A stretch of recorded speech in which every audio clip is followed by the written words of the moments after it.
तभी ब्रज का यात्रा पूर्ण होता है। बोलो ब्रज धाम की जय। यमुना मैया की।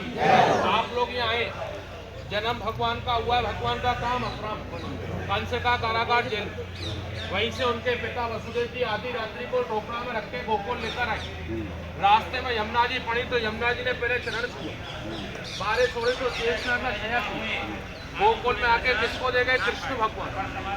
गोकुल में जन्म हुआ था नंद पुत्री योग माया, जो बेटा बेटी का बदे गए और नंदोबा की पुत्री का जन्म हुआ, बेटी को यहाँ से ले गए। कंस को वहां जाकर रोने लगी तो कंस ने हाथ में ले ली, जमीन में फेंक के मारने लगा, जैसे धोबी कपड़े को बचाता है होते टाइम ऐसे पछाड़ने लगा। हाथ से छूट आकाशवाणी कि मामा कंस मेरे को क्यों मारता है, तेरे को मारने वाला गोकुल में मारने वाला। बोलो लड्डू गोपाल की। यहाँ भगवान गोकुल में 11 वर्ष और 52 दिन रहे हैं। कितना दिन? 11 वर्ष और 52। यही आकाशोर वकासोर पूतना हाउ बिलाऊ राक्षसों का वध किया। यही भगवान गोपियों के माखन मछली चोरी की। 4 प्रकार से भगवान माखन खाए, साम दाम दंड और मांग कर, छीन कर, लूट कर और घर में चोरी करके। तभी भगवान का नाम पड़ा या माखन चोर।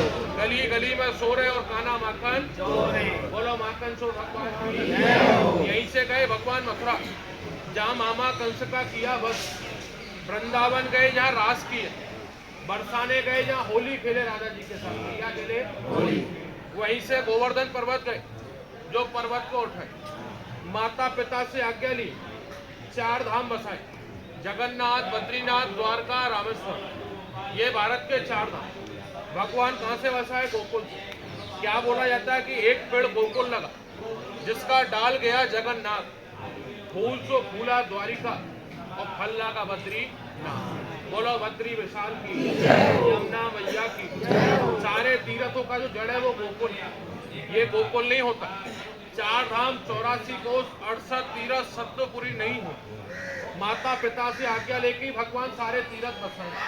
तो पेड़ कितना ही बड़ा हो, जैसे जड़ होता है ना छोटा, उसी प्रकार ये सारे तीर्थों का जड़। कहीं का यात्रा करने जाओ और गोकुल को छोड़ दिया, उनका यात्रा कभी पूर्ण नहीं होता और वो कहीं यात्रा नहीं करने जा सकते। केवल गोकुल धाम आ जाए तो सारे तीर्थ यात्रा यहाँ पूर्ण क्या होते हैं। आप अपने पुण्य कर्मों से या नहीं है, आपके माता पिता के पुण्य कर्मों से आप लोग तीर्थ कर रहे हैं। क्योंकि बोलते हैं पुत्र फले पिता के कर्म और खेती पाए अपने कर्म। बोलो राधा रानी की, यमुना मैया की, लड्डू गोपाल की। हर माता पिता को अपना बेटा बेटी से एक ही उम्मीद रहता है। प्रभु से क्या बोलते हैं कि प्रभु मेरे कुल में भी कोई सुपात्र बेटा हो, कोई सुपात्र बेटी हो या कोई भाऊ, जो हमको भी 4 धाम यात्रा कराई। कितना धाम? क्योंकि जो अपना शरीर है इसके ऊपर 3 कर्जा है। अपन लोग माने चाहे अपन लोग ना माने, ये अपना मन का बात है भाई। ये 3 कर्जा सबके ऊपर है, आपके ऊपर, मेरे ऊपर, संसार के ऊपर। पहला यहाँ तीर्थ में किसको याद करना है? अपनी माता जी, जिसने आपको जन्म दिया, 9 महीना पेट में रखा, खुद किले में सो गई, बच्चे को सूखे सुलाए। सब लोग अपने मन में अपनी माता जी का नाम लो, उसको याद करो। दूसरा, सब लोग याद करो अपना पूज्य पिताजी, जो पालता है, पोसता है, बड़ा करता है, उंगली पकड़ के चलना सिखाता है, विवाह शादी करता है। दूसरा, सब लोग अपना मन में पिताजी का नाम लेंगे, उनको याद करेंगे। तीसरा, सब लोग याद करो अपना गुरु जी, जो अपन को ज्ञान देता है। धंधा व्यापार नौकरी खेती बाड़ी कुछ भी कार्य करते हैं अपना गुरु का ज्ञान से करते हैं। गुरु बनाए तो गुरु को याद करो, गुरु नहीं बनाए तो प्रभु को, नारायण को याद करो। क्योंकि शास्त्र में लिखा हुआ है कृष्णम वंदे जगत गुरु, सबसे बड़ा वो गुरु है तो वो कृष्ण है। बोलो कृष्ण कन्हैया लाल की, यमुना मैया की, लड्डू गोपाल की। हर माता पिता को एक ही उम्मीद रहता है कि 4 धाम कराएगा। सबसे पहले 4 धाम कौन कराने गए? श्रवण कुमार। नाम सुना? श्रवण कुमार, जिनके माता पिता अंधे। 4 युग है, सतयुग, त्रेता, द्वापर, कलयुग। त्रेता युग में 4 धाम यात्रा कराने के लिए गए। जंगल में पहुंचे तो माता पिता को प्यास लगी, पेड़ की छांव में बैठाकर नदी किनारे पानी भरने लगे। क्या भरने लगे? पानी। उधर दशरथ जी ने तीर चलाए, वो तीर आके कहाँ लगा? श्रवण कुमार को। किसको लगा? श्रवण कुमार। पास आके देखा कि ये तो किसी मनुष्य का मृत्यु हो गया।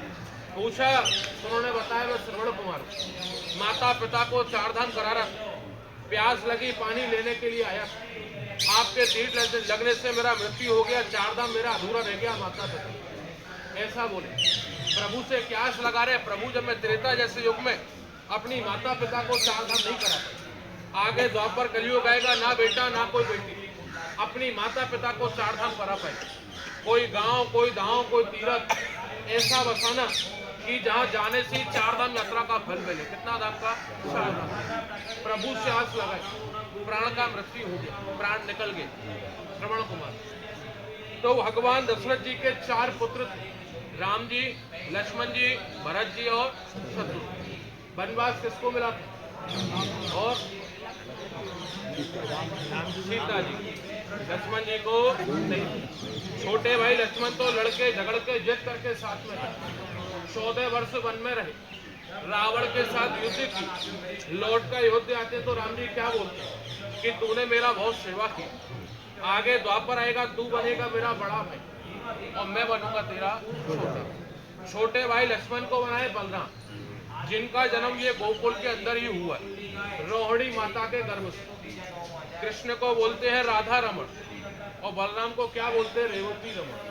बोलो बलराम महाराज की, रेवती मैया की।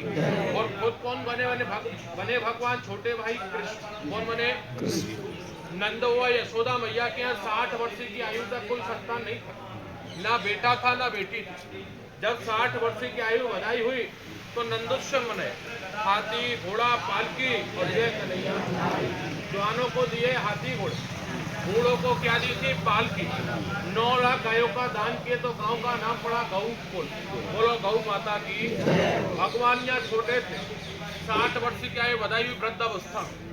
प्रभु को पता था कि मैं बड़ा होऊंगा तो माता पिता और वृद्ध हो जाए, चार धाम नहीं जा पाए, क्योंकि ये मनुष्य जन्म जब लिया है ना, इसमें 3 युग आता है हर मनुष्य का। पहले आता है बचपन, फिर आती है जवानी और फिर आता है बुढ़ापा। अंत सबका निश्चित है।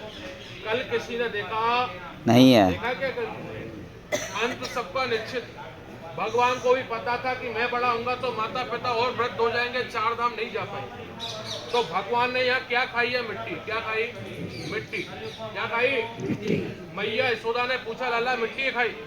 भगवान मना करते हैं, मैंने मिट्टी नहीं खाई। गाल को चाटा मारा, बोला मुंह खोल, झूठ बोलता। मुंह खोल गया तो पूरा ब्रह्मांड का दर्शन किसमें कराया? किसमें कराया? अपन लोग अपनी माता पिता को कराते हैं चार धाम, पर प्रभु ने यही गोकुल के अंदर अपनी माता पिता को पूरा ब्रह्मांड धाम कराया है। कितना धाम? ब्रह्मांड। कोई आज भी 3 कारणों से कोई अपनी माता पिता को चार धाम नहीं ले जा सकता। पहला, किसी के पास समय नहीं, धंधा व्यापार नौकरी खेती बाड़ी है बिजी। दूसरा, किसी के पास पैसा नहीं, यात्रा करेगा हर जगह खर्चा हो। तीसरा, शरीर में ताकत नहीं, हजारों प्रकार का बीमारी। किसी की माता है तो पिता नहीं, पिता है तो माता नहीं, और जिस पे सब कुछ है तो उस पर प्रभु की कृपा नहीं। चार धाम हर कोई नहीं कर सकता। तो यहाँ तो ऐसा रखना है कि मेरी माता ये कंधे, पिता मेरा ये कंधे, गुरु मेरे मस्तक पर बैठ के आज चारों धाम यात्रा कर रहे हैं। कितना धाम? चारों धाम। बोलो चारों धाम की, यमुना मैया की, लड्डू गोपाल की, कृष्ण कन्हैया लाल की। सब लोग ऊपर हाथ करो, हंसी करो, ऐसा नहीं, आनंद से हंसो, बोलो राधे राधे। बोलो यमुना मैया की। ओम नमो भगवते हाथी घोड़ा पाल की। आप लोग यहाँ आए, यहीं से चार धाम जाते हैं तो आज्ञा लेते हैं। क्या लेते हैं? आप लोग भी कहाँ जा रहे हैं? चार धाम यात्रा में। तो यहाँ पहले ली जाएगी आज्ञा, उसके बाद चार धाम यात्रा का शुभारंभ करते हैं, क्योंकि जगत के माता पिता नंद यशोदा का घर, जहाँ से आज्ञा ली जाती है। क्या ली जाती है? आज्ञा। बोलो यमुना मैया की। अभी क्या है कि कलयुग चल रहा है, आधुनिक काल है, दुर्गम रास्ता। आप जो यात्रा करने जा रहे हैं, पहले इस यात्रा को कौन करते थे? बुजुर्ग लोग। कौन करते थे? बुजुर्ग, जिनका दाढ़ी सफेद हो गया, बाल सफेद हो गए, सारे कार्य कर लिए, बेटा बेटी का शादी कर लिया, सारे कार्य उनके ऊपर सौंप दी, अब वो फ्री हो। जब यात्रा करने जाते थे तो पूरा गांव मिलने आता था। क्या करने आता था?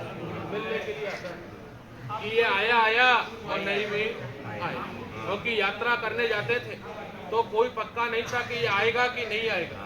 बोलो राधा रानी की, यमुना मैया की। आज भी दुर्गम रास्ता है। कैसा रास्ता है? दुर्गम। आधुनिक काल।